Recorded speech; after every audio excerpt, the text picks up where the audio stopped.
to welcome our speaker for the day. Her name is Anne Karambu Mwangi. Anne Karambu is a counseling psychologist and a nutritionist, as well as an author. She's authored many books. One of them is related to what we are discussing today, and hence we felt she will probably be better placed to come and share her thoughts and her opinions concerning this topic, and also share a biblical perspective on this whole topic of sex and sexuality when it comes to this conversation with our children. So having said that, I want to welcome Anne Karambu. Karibu sana. Thank you so much, Anne. Thank you for the opportunity once again to be on Pedion Foundation. It is always an honor when I am talking parenting, child development and everything, because my desire and prayer is that we can be able to raise a godly generation. And there is no way we can be able to raise a godly generation without, especially on this area of sex and sexuality, not being addressed well. Allow me to just a little bit introduce this topic and why it is important and why it is neglected. One, the topic on sex and sexuality coming from our traditional society has been this topic that is not talked about. But although it was not talked about openly, there were forums that people were able to discuss this topic openly, and the children were guided in the right way. We in the olden days, we were not having the kind of challenges we are having right now. So because there were forums that had been set specifically to make sure that the a child, by the time they are reaching a certain age, they are able to be guided on this topic. Of course, definitely, was it done by the parent? Yes, some part of it was done by the parent, but other was also done by the family members. Remembering that our families also have been made a little bit, we've become a little bit individualistic. So we are running our families as individuals, not like the way we would run our families before as communities or like extended family. So what happened then is that in the modern society, as we were abandoning the traditional cultural practices, we were left in this place where the topic of sexuality and sex, which is very pertinent in the growth of every individual, which is so important, was left not to be spoken by anyone.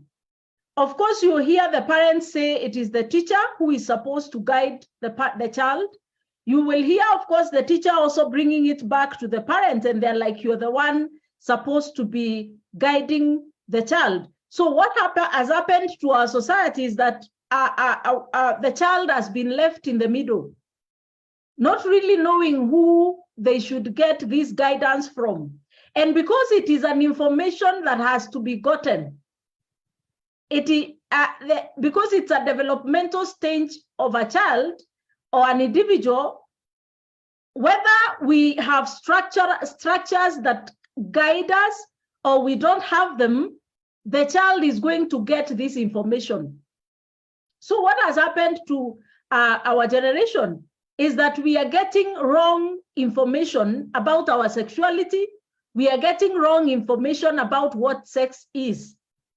So we are raising children who don't know what sex is.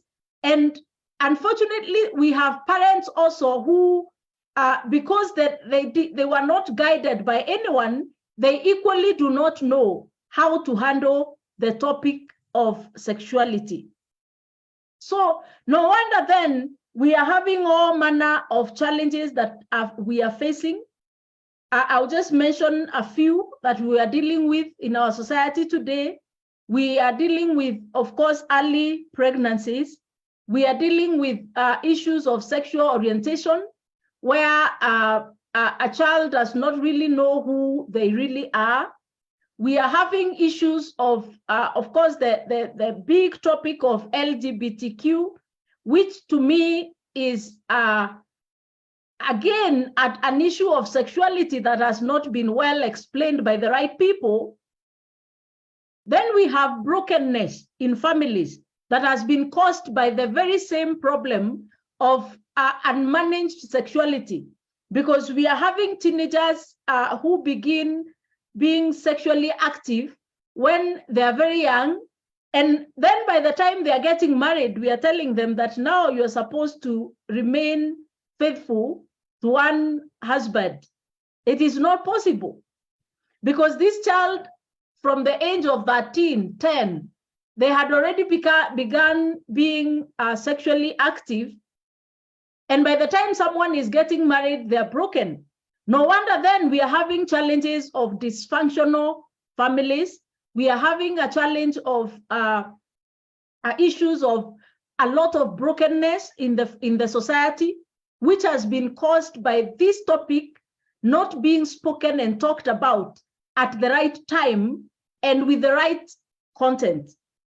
So I will go back to, of course, the other challenges that we face. Of course, we cannot put aside the issue of HIV and AIDS, although nowadays the society really does not mind about HIV and AIDS, because the ARVs are there and we will use them.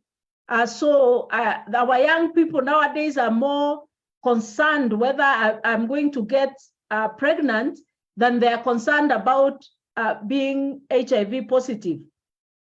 And of course, we go to the issues of diseases like cervical cancer, which is caused by human papilloma virus, which is found, which is normally transmitted by men through sexual intercourse. And of course, again, when a child is predisposed to sexual intercourse when they are young, again, they are predisposed to this cancer. So we are facing challenges, many of them, but still, this is a conversation that is not, it is done in undertones. I don't know how many of us have begun these conversations in their homes with their children. I don't know how, even when the conversation is done, how is it done?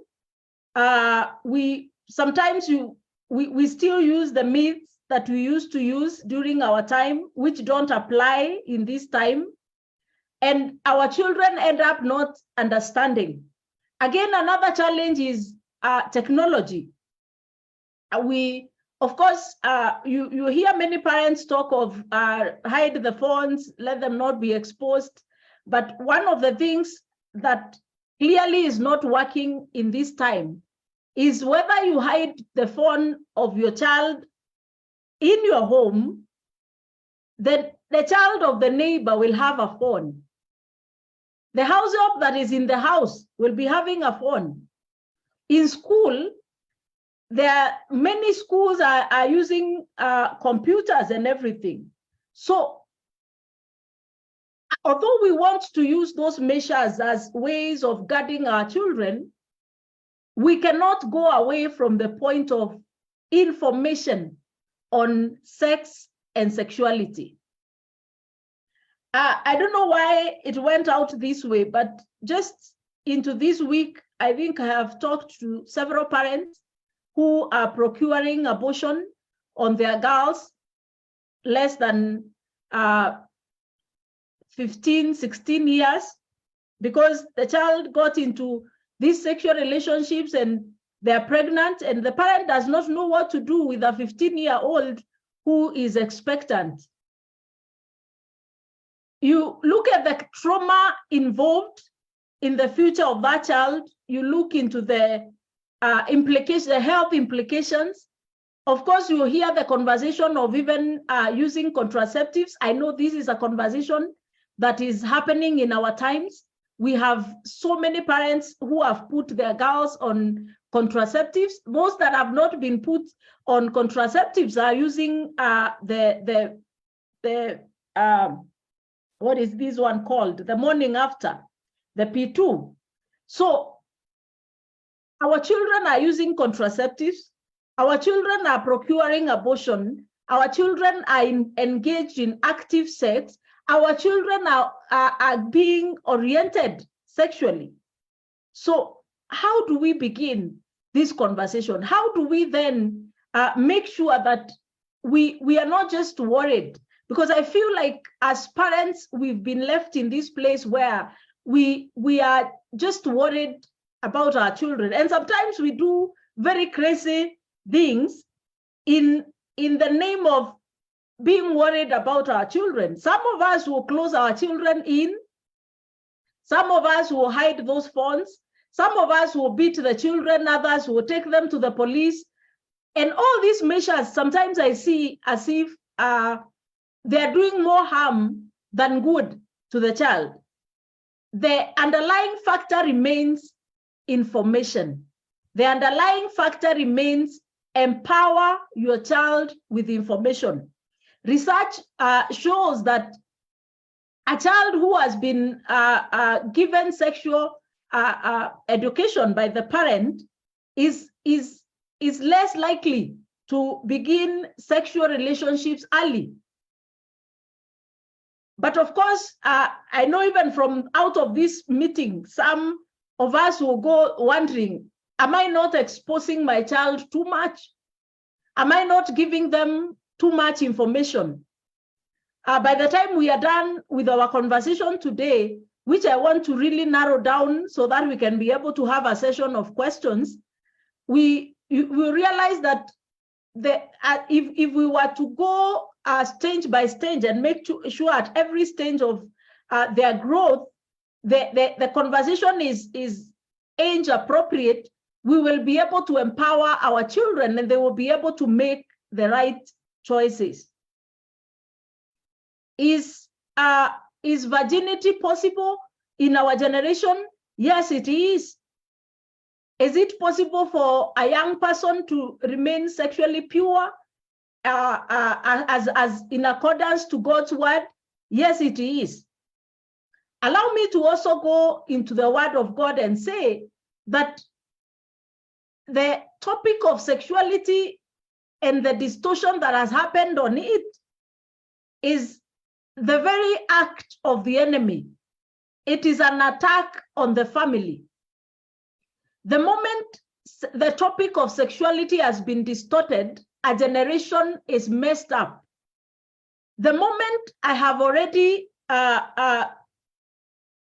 distorted the topic of sexuality, because sex is sacred. Remember, it is from sex that each and every one of us were produced. So my existence is because I am a sexual product. That is how sacred sex was to be. But the moment that has been distorted, because that is the agenda of the enemy, the agenda of the devil is to distort everything that God created good. So he takes and brings in lies inside it. And of course, we believe the lie, and we counter the purposes of God concerning that particular thing. Like, of course, we have countered now the purpose of sex in our generation. And of course, definitely they will have consequences. One of the consequences is an extinction of a generation. The other consequence, of course, is pain and suffering. The other consequence is that we will kill and destroy many purposes. Because once a child has been born in a broken home, you can imagine the struggle and the trauma. The moment a child has been maybe raped or abused when they are young, the mess that it does in the life of that child, it is the attack of the enemy directly. So as we have this conversation on sex and sexuality, let us also understand that it is a core topic that we cannot evade as parents, as teachers, as pastors, as people who are raising a godly generation that is going to heal this generation that we are living in, that is completely lost, does not understand the direction they are supposed to take. So I'll begin by just doing an overview of the book I have written on talking to your child about sex and sexuality. And the first topic talks about hypersexualized society. Now, because of the distortion that has happened, what has happened is that sex has been made a commodity that we sell on television, on social media. Every single social media that comes, the first thing it sells is sex. Go to Twitter, go to Instagram, TikTok. I think in TikTok, that is where the mess is. Everywhere. That is the first commodity that is sold. If you want the likes, just bring a sexualization of the content you share, and you can be sure you will have a lot of following. But how much distortion are you messing the younger generation or even the older generation? So that we are living in an hyper-sexualized society. When I want to sell a detergent, I bring in this skimpy girl standing next to the detergent. What am I doing? I am arousing sexual desires in the society. That is what I'm doing. Is it music?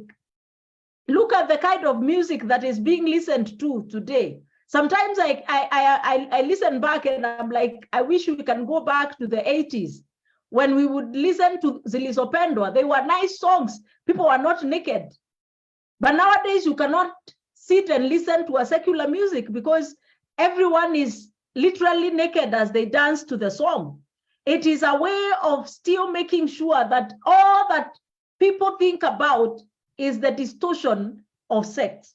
It is the same hypersexualization that is causing even the agenda, of course, of LGBTQ and everything else that is coming out. You realize it is being creeped into us through media. The next part, of course, is now understanding the sex and sexuality in the African culture. That one I think I was able to mention. How was it done before? Then there is, of course, the biblical perspective. And I would want to just mention a little bit on the biblical perspective. How does God look at sexuality? How are we supposed to look at sex? It says that God is the architect of sex. He is the one who created us as sexual beings, and he is also the one who created sex to be enjoyed in marriage. Now, anything that Miles Monroe says that anything whose purpose is not known is abused. Now, because we are living in a society that does not understand the purpose of sex, we have ended up abusing sex. And of course, because every action has consequences, no wonder we are living in the consequences that we are living in. 1 Corinthians chapter 7, verse 2 and 3 says, but since sexual immorality is occurring, each man should have sexual relations with his own wife, and each woman with her own husband. The husband should fulfill his marital duty for his wife, and likewise the wife for her husband. Of course, guidelines they are given by Paul because of the sexual sin that was happening in the church at that point. Again, sex, according to God's standards, is the bond, is the covenant that is supposed to bind marriages. So when our children are engaging in multiple sexual partners, how many covenants are those children forming? What are the consequences of these covenants? 1 Corinthians chapter 6, verse 18 and 20 says, flee from sexual immorality. It talks about fleeing. Not sitting down and thinking, is it okay or not? Can I do it or not? No. All other sins a person commits are outside the body. But whoever sins sexually sins against their own body. Do you not know that your bodies are temples of the Holy Spirit who is in you, whom you have received from God. You are not your own, you were bought at a price. Therefore, honor God with your bodies.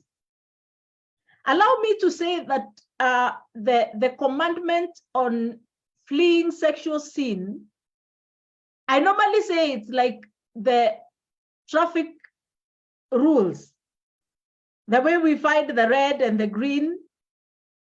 And when we violate that traffic rule, it is not the policeman we are punishing.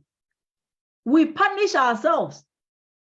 And that's why you realize, of course, if I go and violate that rule and decide to just go and pass even when the other cars are passing, what is going to happen definitely is that there is going to be a collision. And I am the one who will be affected directly. So it is just a safeguard that God has put for us so that we can be able to safeguard ourselves, so that we can be able to safeguard our own lives. So fleeing from sexual sin does not make us more pure. It does not make us more clean. It safeguards us. It safeguards our own lives. It safeguards not only our life, but the life of our children and the generations to come. We safeguard even the life of our grandchildren who have not been born. So, of course, when we look at all that, we see what does God say about sexual sin. He says that, of course, those who are sexually immoral will not inherit the kingdom of God. It talks about adultery. Do not commit adultery. Allow me to say that adultery is not only for those people who are married, but adultery simply is, even what we've now termed fornication is adultery. Because as long as I am sleeping with a man, okay, for me it's a man who is not my husband, I am sleeping with another person's husband. I may be a young person, not married, and of course, I know we are living in this time when now sex is has been made a tool of entertainment, but it is not. So adultery, when the Bible says do not commit adultery, it simply says that even when I sleep with a person who is not my husband, when I am a youth, when I am a young person, when I'm a child, that is somebody else's spouse I am sleeping with. I think that is very clear. And it has its consequences. Just the same way it has consequences in marriage, it is the same way it will have consequences on my life, even when I am a youth. And allow me to repeat that sexual immorality or sex is not a tool of entertainment. So again, you see the things like lesbianism, that is things to do with homosexuality, which is an abomination. Things like bestiality. People have gone to extremes that we can also even go ahead and sleep with dogs, sleep with cats and everything, animals. I had a therapy session with a young man who used to have sex with chicken. That is how extreme we have gone. Of course, get into things like pornography, which is very common in our time. Our children are being exposed to it when they are very young as 8 years, 6 years, 5 years. But unfortunately now in those ages, the children are being exposed without knowing what exactly that is. But the worst part of it is that it has an effect on their life. It has an effect on even how the kind of decisions they will make in the future concerning their sexuality. Of course, the book talks about rape, talks about masturbation, which is again very common among our children. As long as a child has gotten into teenage, their sexual desires go high at that point. They need guidance so that they can be able to know, how do I now have self-control, and I don't have to go to the extent of masturbation. And of course, masturbation again is also contributed by things like watching pornography and the kind of movies that our children are being exposed to. Then there is indecent dressing. The way we dress, sometimes, of course, yes, we said even in this nation at one point, I remember there was a whole campaign of my dress, my choice. But allow me to say at this point that although we say it is my life, we don't have a life. Our life belongs to God.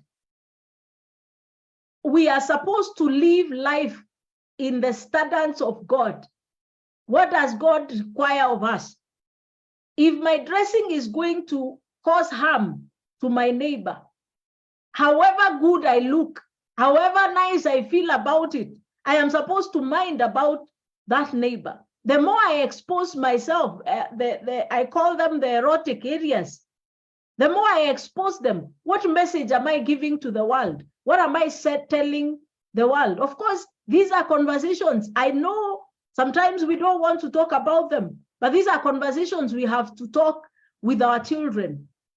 Then, of course, now the next topic, it's a very brief book, now talks about age-appropriate conversation. At what age do we begin this conversation? This conversation begins as early as the child is born.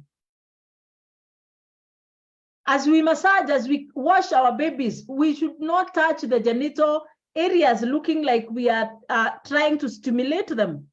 Because as young as they are able to connect sexually as young as they are. When I am talking about this conversation, I like telling the mothers to boys, barely a month or 2 months, when you're changing a young boy, you see the boy has an erection. That is just the normal erection like any other. So you need to be very careful that we do not stimulate those sexual feelings when the child is very young. We are also supposed to make sure we are careful of who the caregivers are so that they are not abused at that early age. Who is this person cleaning your baby? Both the girl and the boy.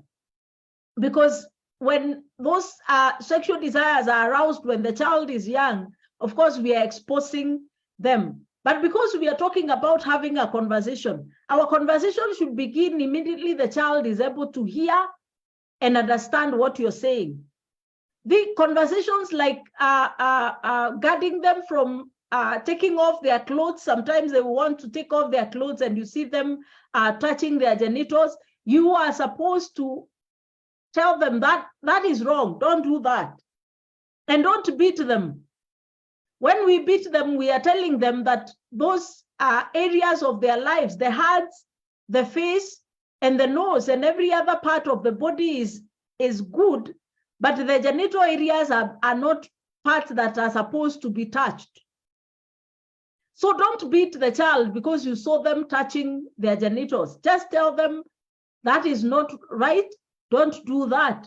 And the good thing is because these children at this time are very innocent, they are going to receive it as you have given it.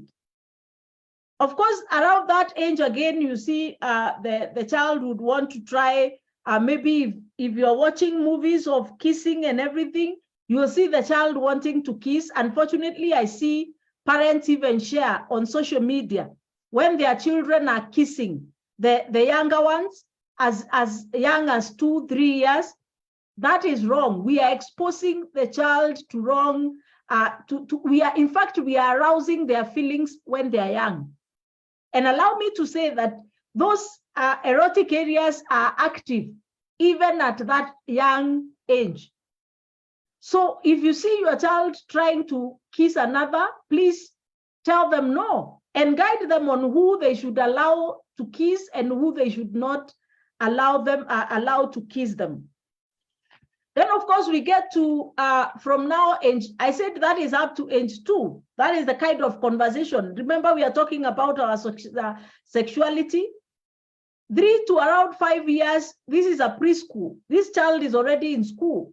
One of the things that happens a lot for those who have parents here, you realize by the time your child has gone to school, they come back and maybe they're telling you someone was trying to touch their susu, somebody was trying to take off their innerwear. Or those are kind of conversations that you hear for the preschools, that is up to 5 years. Or someone was trying to kiss them or something. Those are conversations you hear.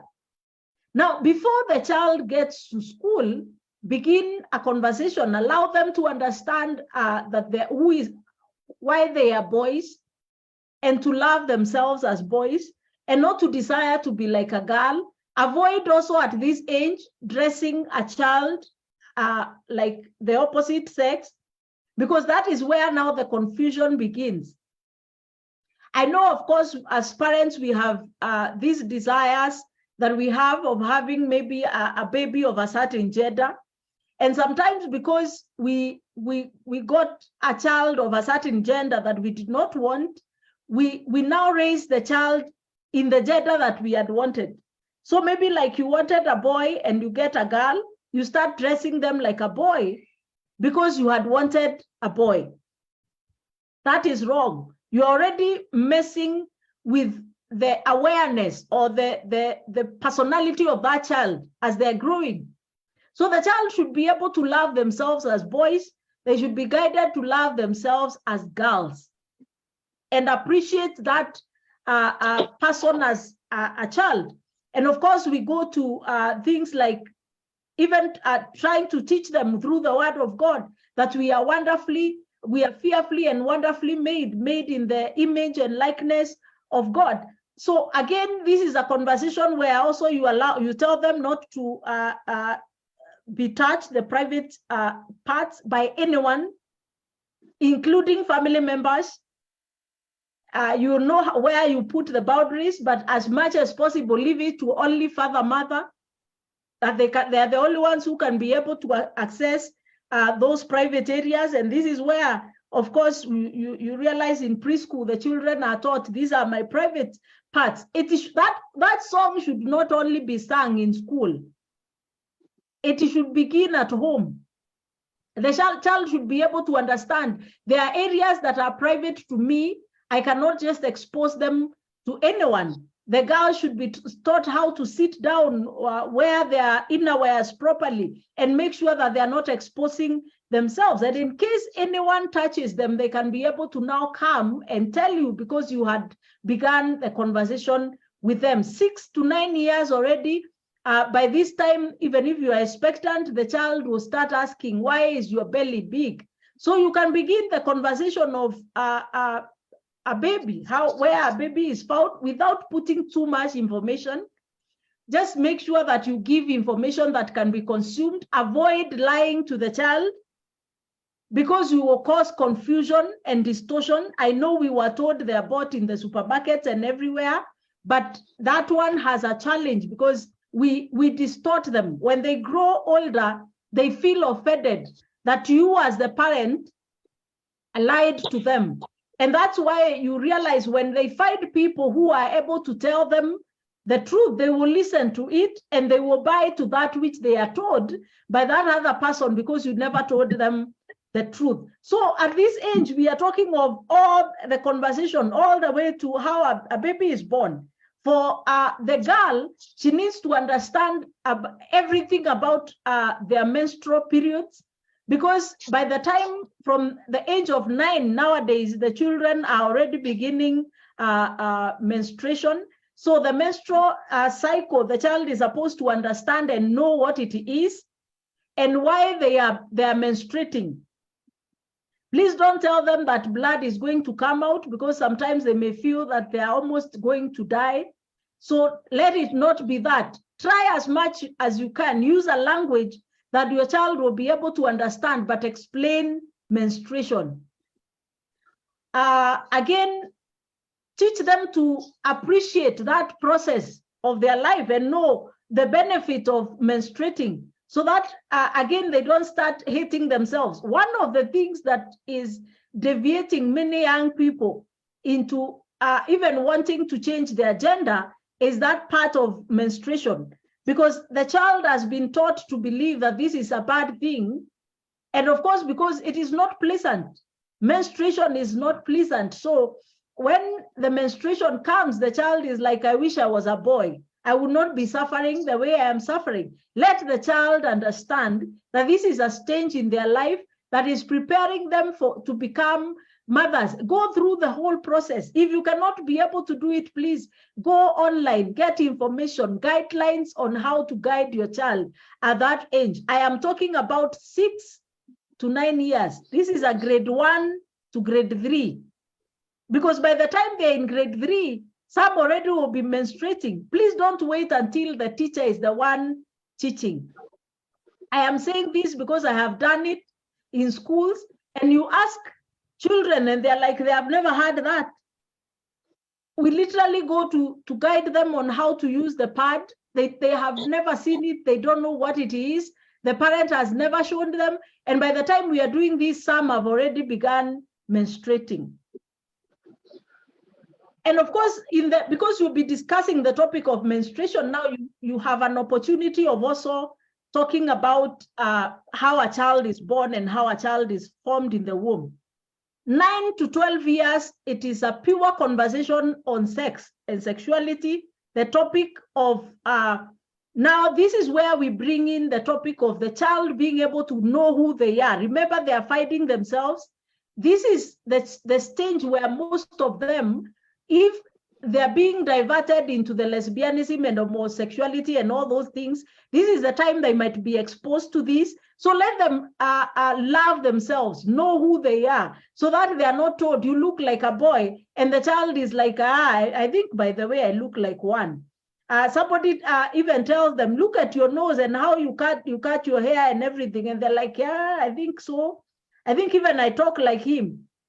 No, let it come from the parent. Let the child appreciate who they are as the gender that they have been created in, so that they don't get distortion as they are growing older.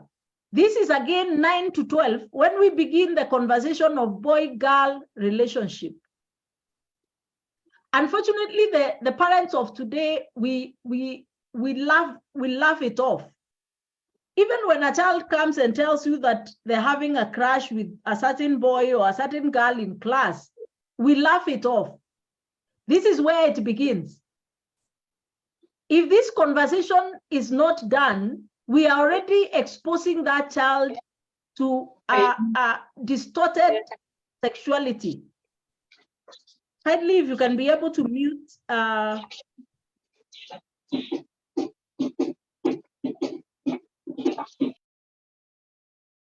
Okay, thank you. So I'm saying that you realize that it is at that age that you see the children being exposed to issues of even engaging in sex. Children are engaging in sex as early as 6 years of age. Again, this is also the time where they may be predisposed even to rape and all those other things that happen. And of course, being exposed to like pornography by the older people around them. So speak all these conversations, have this conversation. 13 to 19, this is teen age. Now this one, you discuss marriage proper. Let the child understand, why will they need a boyfriend in the future and not now? Why will they need that girlfriend in the future and not now? And allow me to clarify here. I know this is a controversy. I answer this question every other time. We are not saying that they don't relate with boys, they don't relate with girls, but be in the front line of how they relate. Guide them so that they don't have to specialize. We don't need specialization from the age of 13 to 19 years. You don't need to specialize with a specific girl. This is not the time for dating. If I was to start dating at 13 and I get married at 25, those are so many years. Is it even possible to wait? No. That is how of course, the child will be exposed even to sexual encounters. Speak now, all conversation, have all the conversation. Remember, it is cumulative. We began at 2 years. We went to 3 years, explained what are these changes that are happening in the body. From 3, we said 6 to 9, discuss all the changes of adolescence. The same conversation continues from 12 to from 9 to 12 again on adolescence. Let the boy also understand what are these wet dreams. Why is it that they're having wet dreams? So that, again, it is not something we just laugh about. I know there is a lot of that. We literally laugh about it. We laugh it off. But young people are being exposed. So teenage, we are now having a conversation on preparation for marriage. How can they be able to keep pure until they get married? 20 to 25. We are having a discussion on dating, courtship, and marriage.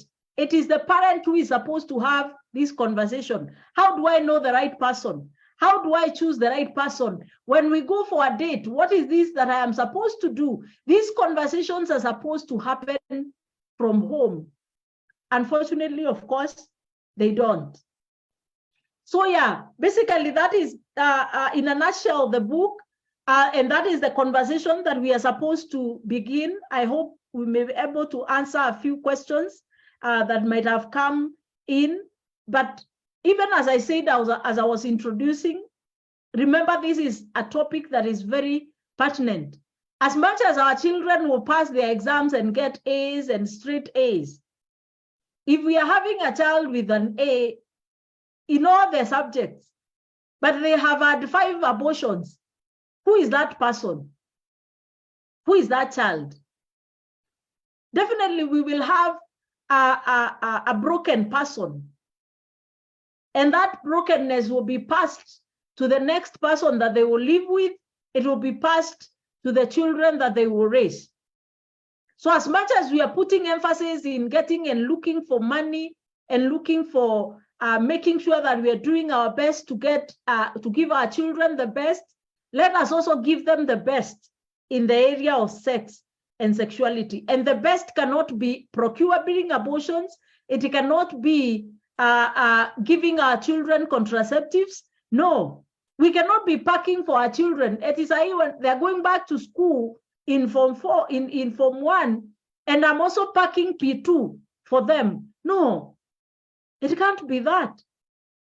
Because definitely by the time this child wants to even have children, will their reproductive system not have been messed up? And then we may deal with everything else, but how are we going to deal with the trauma that is involved? So let us give information as much as we can. And to me, that is how we can show love to our children. So back to you, Anne.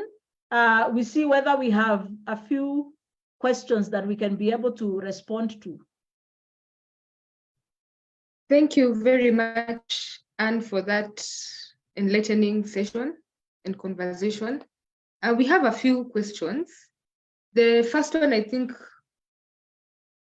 you've kind of tackled it. It's, someone asked, should we shy away from talking to our children about gayism and lesbianism? If not, how do we talk about it? I think I have made it very clear that this is conversation needs to be done candidly as it is. Call it by name. Please don't call it gays. You know, sometimes when we call it gay, it looks very nice. It is sodomy. That is the name. Let the child understand when I engage in this, what will I be using to perform these sexual needs that I'll be having? What might be the consequences? So be candid as much as you can. But now the challenge with this conversation is at what point do you begin the conversation? Because if I am taking my 25-year-old and I'm calling them now to talk about gayism, they may look at me and wonder, where have you been? I mean, I know so much. I know too much already. So maybe even when you're approaching, especially the older ones, you have to be very careful, because you can't approach them like the babies, because there is that which they know. So you need to make sure also you come at their level, get to understand what is this they're hearing, what is this that they know. Begin from even news that come on television, begin a conversation, but don't look like, for the older children, don't look like now you are bringing information, because you are late. So let it be, it is just guidance and being able to redirect maybe those that had already gone astray. That is for the older ones. But for the younger ones, if we can be able to follow the sequence I said, 2 years, 3 to 6 years, and make sure we are giving that information. By the time 3 to 6 years, that is a conversation we are supposed to have, and the child is able to understand that such things happen. The pornography we are talking about, there is a lot on gayism and lesbianism. So by the time maybe you are talking to your child, they have already been exposed to it. So it is important to be able to begin from what they know, especially for the older children. And when I say older, it is from 9 years going up.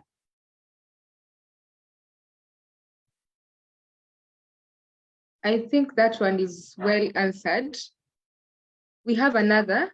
How should we advise a boy who has found a fiancé, but he has never slept with any girl? He has kept his purity, but has discovered that his girlfriend's past is worse. She had sex with 9 guys, but now she's transformed and she's a devoted follower of Jesus. What advice should we give him? Remember, I said the distortion of sex has brought brokenness. So we will meet these people who have found themselves in this mess of the brokenness, of the distortion that has been there about sexuality. This young man may not exclusively be able to handle this matter alone. I would recommend, if it is possible, for this young man to seek counseling together with a lady. They may be able to navigate that journey together, because remember also, this girl has a past which needs to be, she needs to be assisted in. I've had a case of a lady who got married and the man was a virgin. And because he didn't have an idea of what to do during the first night, and no one had guided them, which is something, again, we are supposed to do. It's part of talking to your child about sex and sexuality. When your child is being married, please make sure, if you cannot now have a conversation yourself, look for people who are going to teach them and guide them on the first night. Please don't marry them off and imagine that they will know what to do that first night. So of course, this lady, because she had been having multiple partners, thought that this man is very stupid, he knows nothing. They divorced within a month. So this girl may also require a lot of counseling and guidance. Although yes, she has been transformed, let them both go through counseling. If as a parent you're having a conversation with them, you can be able to guide them so that the girl is able to know, I am now a new creation, I am beginning afresh. This person that I'm meeting is not those other multiple partners I've had, but this is a newness that I'm beginning in Christ. So that he doesn't have to compare this fiancé with those other men she had slept with. But I would really recommend counseling. Thank you for that. Atlanta is asking, how do I get the book? I really like the breakdown of how to start such a conversation. Hopefully, maybe we can discuss that towards the end, Atlanta. Please stay tuned. We have Anne, who's also asking, you mentioned about a small child, say between 4 and 7, having a crush on another child, maybe a classmate. How does a parent handle such a situation without giving too much information to the child? Between 4 and 7 years, that child can be able to understand. If they understand what a crush is, it means there is not too much information. Please give as much information as you can. We are talking of even being able to explain to them, why do people feel attracted to boys? Why do girls feel attracted to boys? Why do girls feel attracted to boys? And of course, talking about the sacredness of sex. I think one of the ways I feel like we have lost it a little bit in our generation is that we have not handled sex as sacred. It is the greatest sacred thing that God created for us. So let the child know that this is something that is holy, it is good. It is something God has created for a certain time. And the way our bodies have been created is in a way that at a particular time, we will be attracted to a person of the opposite sex, and we will marry and be one and produce children. A 4 to 7 year old will understand that. If you look at the kind of cartoons they watch, how comes that they understand those cartoons and they will not understand sexuality? You know, sometimes I feel like it's just a lie of the enemy. So maybe what you're looking for is language. What is the right language to use? Please give the right information. Go to the Bible, read the scriptures to them, guide them using the scriptures. Tell them, what does the Bible say? Even about how to relate with the people of the opposite sex. We can go to where the Bible says that you treat your sister like the sisters like your sisters. You treat the brothers like your own brother. Have such conversations. Get to the Bible. Look for appropriate words to use. But please be as candid as you can. And don't beat them. And don't laugh about it. Even if it is a 4 to 7 year old.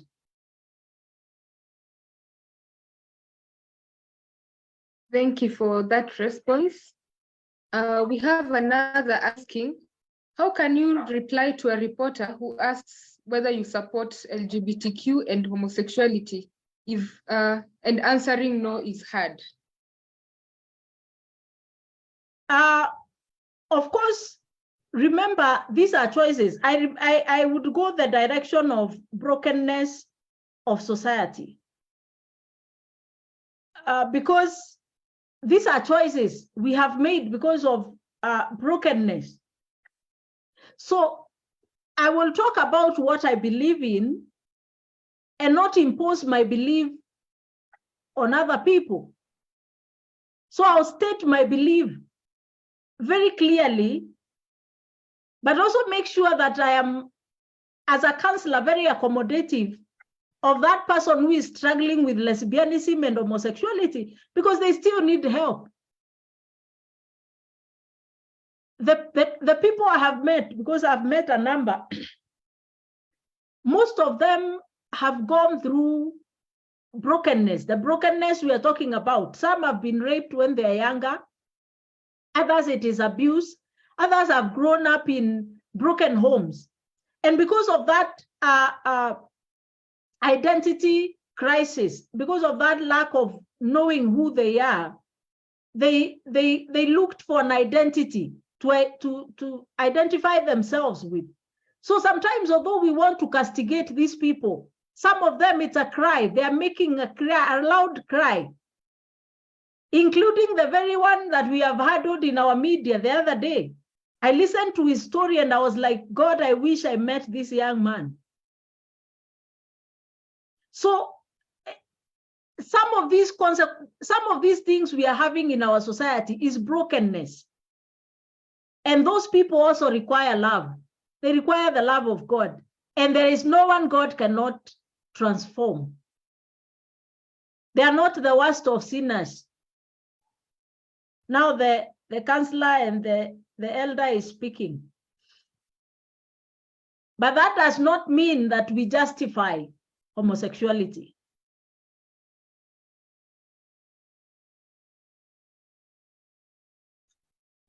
Okay, we have another question. If we talk to our children about pornography, sex, boy-girl relationships too early, won't we be introducing such ideas to them and possibly misleading them?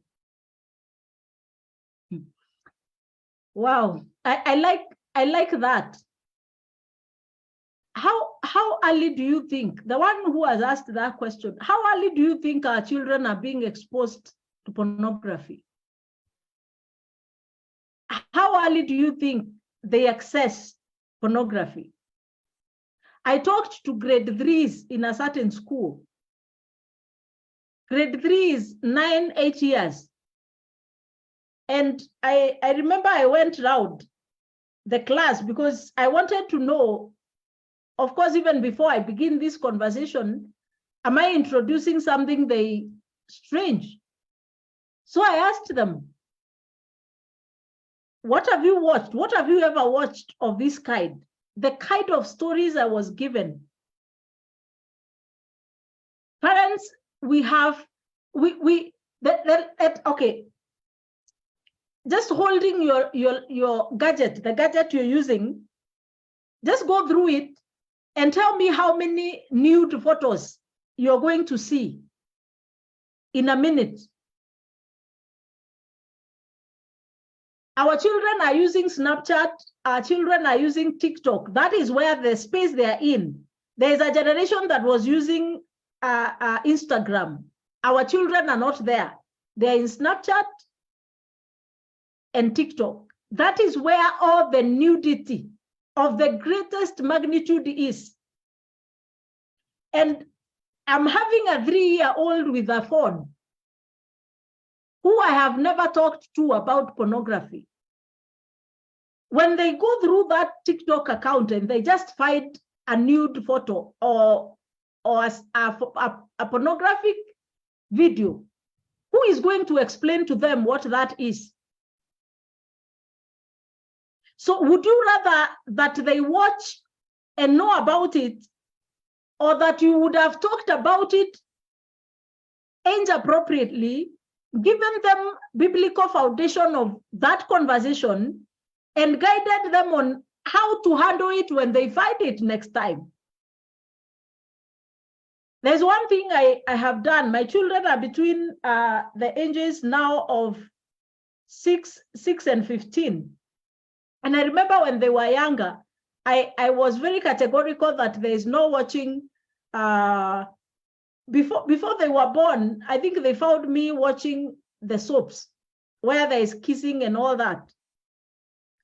And when my daughter was, I think, around either 10 years or 9 there, they were being taught about Alex Kibebe, don't listen to this because maybe that you are the ones who taught them in Sunday school. So she went and they were being taught that day on pornography. And they were asked, have you ever watched pornography? And because of how the teachers explained in class, I remember she explained that she watched pornography in movies that they see in the house. And of course, she was talking about soaps. The way it was explained, it's of course a man and a woman kissing, and a man and a woman sleeping in the same bed. Those are things that are seen in soap operas.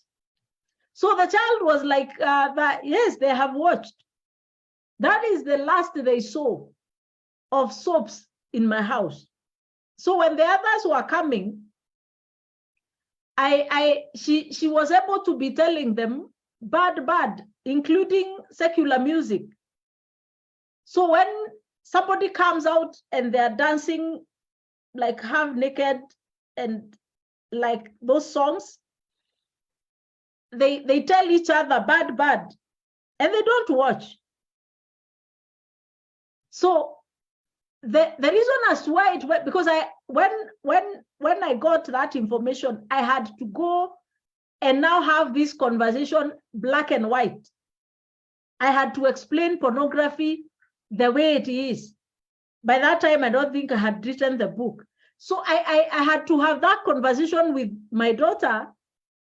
And of course, this also helped me now to talk with the boys as they were growing.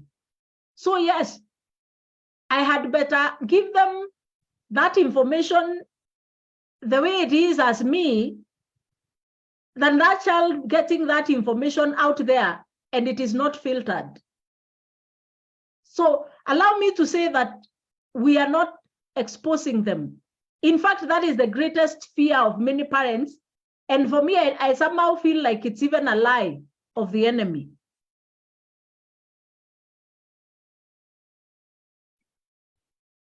Okay, we have another. My daughter, 6 years old, asked me what is sex. I had to disrupt her with something else because I was not in a position to tell her what it is. How well can I explain it to her? Come again. My daughter, 6 years old, asked me what is sex. I had to disrupt her with something else because I was not in a position to tell her what it is. How well can I explain it to her? A 6-year-old, I said this is a grade 1.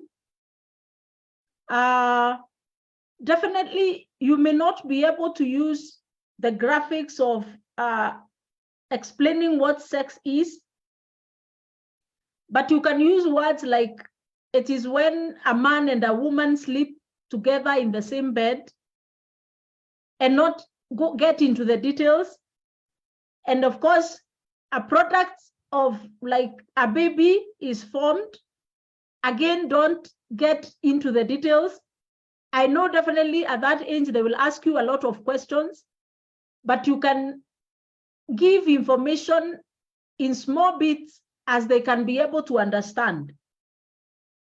I know the biggest handle is when the parent is wondering, am I going to explain that it is the vagina and this of course all that coming together?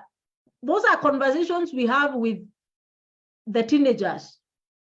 Of course, the 9 to 12 years, those ones should be able to know as it is. We can, as I said, the word of God has powerful information we can use. Go to the Bible, look for verses that talk about sex, even where the Bible talks about Adam went into Eve, and Adam was and Cain was born, and Abel. I mean, begin there. Begin a conversation from there. Use a language that the child will be able to understand at that point, instead of avoiding that conversation. Because by the time the child is asking you, they have had it somewhere else.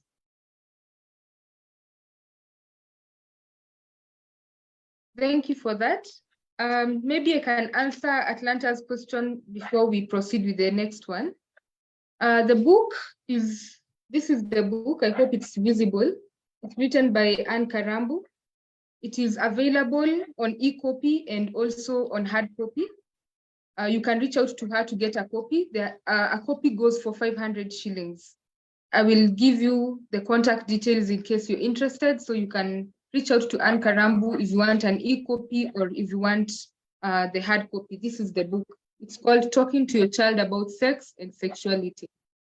Okay, on to the next question.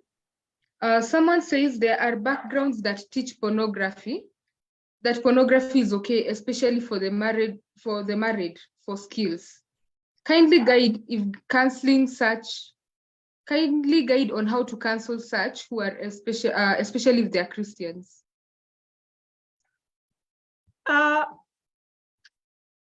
There is a verse in there's a verse in the book of Job that talks. The Job is saying that I made a covenant with my eyes that I will not look at a woman twice. what pornography does, it makes for you an image of, it gives you an image of sex. Now, even if you use it in marriage, what it does is that you don't, when you're having sex with your partner, you will not be having sex with your partner, but you will be having sex with the image that is in your mind. I know this is controversial, but you will have sex with the image that you saw and not your partner. So you connect with the image rather than your partner. Pornography is addictive. So whether you're watching it as single or married, it is addictive.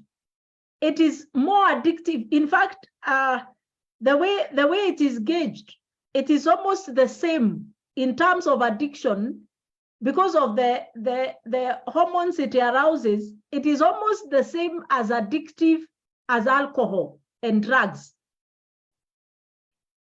And to be able to get out of pornographic addiction, you will use almost the same energy and struggle like what you would have used to get out of addiction for drugs. So even before we think of whether we are using it as guidelines for styles and everything in marriage, when we understand that it is addictive, then we will be careful. Because remember, I watch, I get aroused, and the next thing that I want to do is do what I saw in the pornography. So if this is what I am calling marriage, who am I having sex with? The image in the pornography or my spouse? Allow me to leave it there because our conversation is not on marriage. But if you would want me to have a conversation on that, maybe we will have a different forum. I would be able to explain it deeper and higher than I'm explaining it here. But please, if you love your life, don't use pornography to teach yourself how to have sex in marriage. Because before you know it, you'll be married to pornography and not your spouse.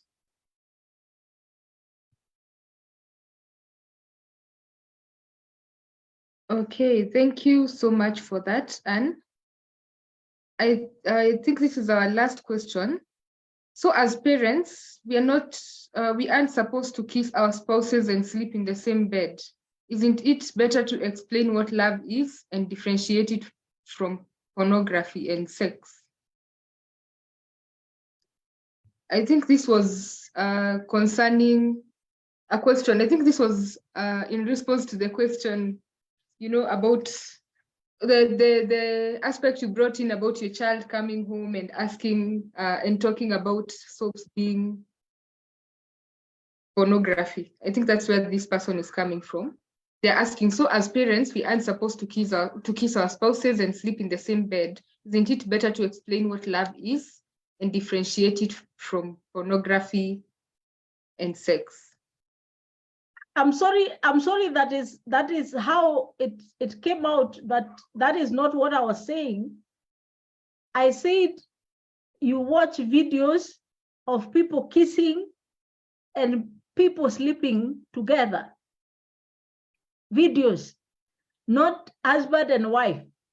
Allow me to say that you, husband and wife, are the best model to teach your child sexuality. Now, you will be explaining how you dated your spouse.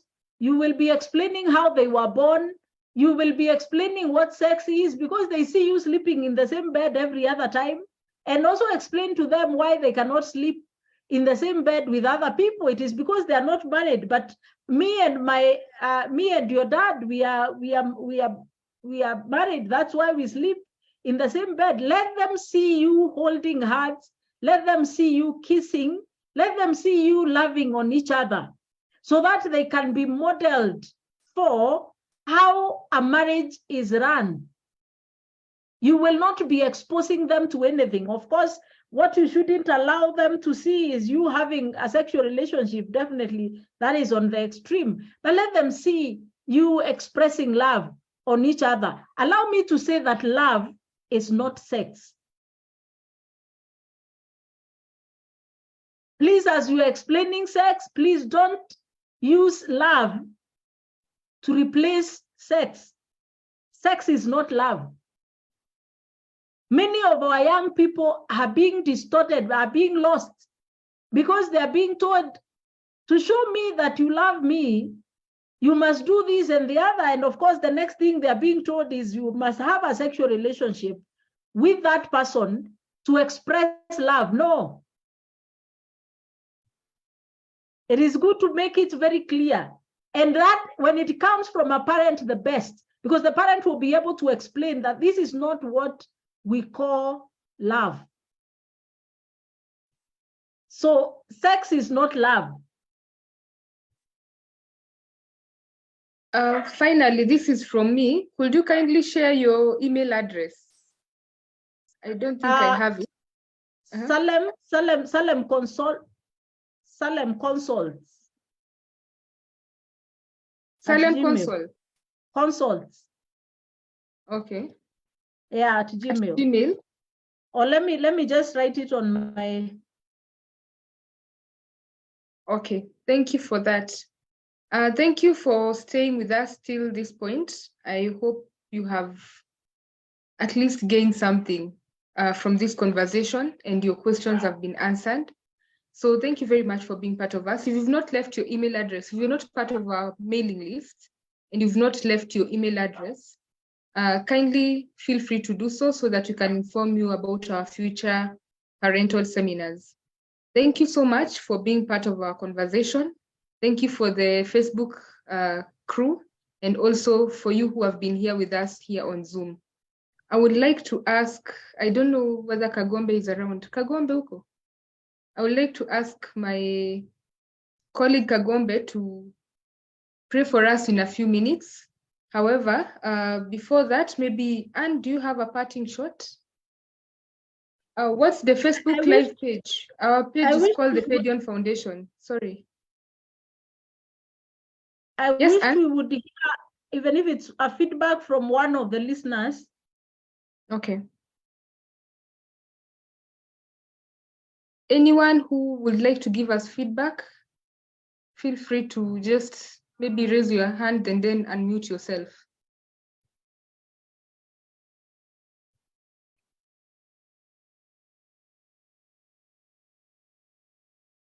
Anyone who would like to give us feedback?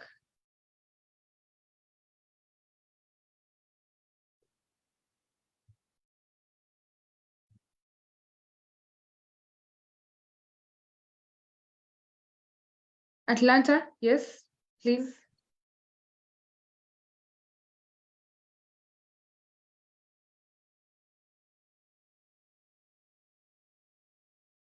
Oh, yes.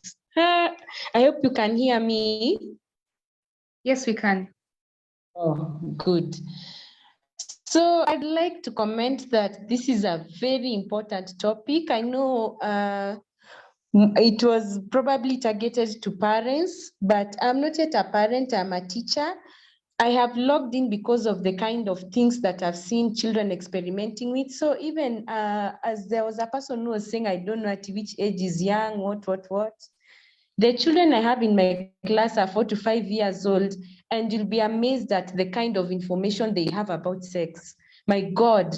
And they don't say that they learned it from parents or anything. The things they watch, the nannies they have. So thankfully, we are a Christian institution, and by God's grace, at least you can handle some things through the word of God and prayer. So today's session has really been important. I have learned a lot. I have seen how well I can start some conversations, even if not with the children, just to invite the parents over to just try to get them to also start these conversations with their own children. So I'd like to thank you, Padion Foundation, for really organizing for such a forum, and for Anne. I think next time we can handle the other one you are talking about, the one for marriage. I'll also log in. It's good to learn. Thank you so much.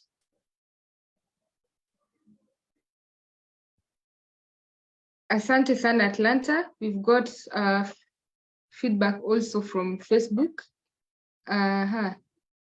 Rose says, thanks the speaker for the great topic and the in-depth information she has shared.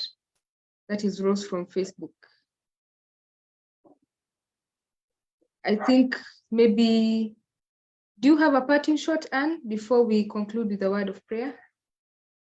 Yeah, maybe it's just to encourage us that it is not too late. I know every time I have this conversation, I hear parents feeling like they have lost it all. There is no late time to begin. You can begin as late as early. The only way is that if you're late, you can't begin like when you are early. So if you're late, you have to make sure that you begin at the level the child is at, so that you don't go pumping them information that they already have and they are already distorted. So make sure you are able to even ask for forgiveness. Tell them, I'm sorry. I was supposed to have begun this conversation a little bit earlier, but I'm sorry, I'm beginning it now. Tell me how much you know. Then you begin your conversation from there. Another way, of course, is being able to share your journey and your stories with your child. I think for now, my daughter knows all the dates I had and all the people that wrote to me letters when I was in high school. By the time she was in class 7, I had told her, I think, almost everything. I'd even explained how we met with the father. When you share your stories, you are empowering your child. It is not too much information, you are empowering them. So as much as possible, also humanize it. Don't allow it to look like a lecture. Even if you buy this book, please don't go and read it like you're reading a lecture. Personalize it, humanize it, make it a conversation that is friendly. So I wish you all the best as we raise a godly generation. And I am sure all of us that are here, we will be able to raise a generation that is not broken because we are empowered. God bless you. Thank you so much, Anne. Just a correction. I think when you typed the email, it came as Sakem. I want to correct in case anyone has noted it down. Sorry. It's Salem. It's Salem L instead of the K. Okay. Salem.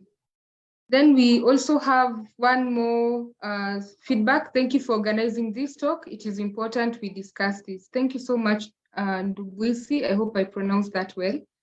Thank you also for all of you for sticking with us till the end. Our time is well spent. Thank you for the patience. I don't know whether Jemo Kagombe is there. Before Kagombe comes, we also have feedback. Thank you for the perspective, experience, and insights. Perhaps for another angle, would Anne consider inviting a male expert to share their perspective on how to do the same topic, but now from a male perspective? That is from Josh Kikuvi, Facebook. Well noted, Josh. We will look into that. Asante. So, Jemo Kagombe, are you with us? You conclude for us with a word of prayer.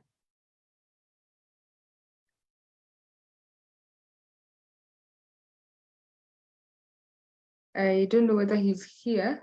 If not, maybe my colleague Chichi. Chichi, are you present?